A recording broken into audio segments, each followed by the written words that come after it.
How to remove watermark from your Word document. What's up everyone, welcome back to another tutorial. In this video I'm going to show you guys how to easily remove a watermark on Microsoft Word that won't go away. So what I'm talking about here is if you are trying to delete any watermark from this page, you are not able to select it or do anything with it. So I'm going to show you how you can delete it in a really quick and easy way.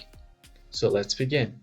First thing first, in order to access your watermark, you usually go to the design section, and once you get to design, on the right side of your screen you will see the watermark option.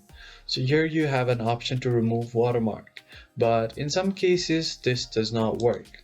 Like this, it's not working, but in some cases it does not work, and in that case what you need to do is go ahead and click on home first and then click on the header section twice to double click on the header section.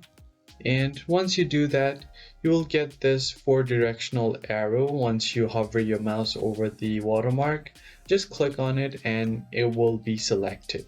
So once your watermark is selected like this, you can twist it or do whatever with it, increase its size and other thing like that. But what you essentially want to do is tap the delete button on your keyboard. Doing that will completely delete your watermark. So that's pretty much it. If you found this video helpful, hit the like, share and subscribe button. I will see you guys on the next one.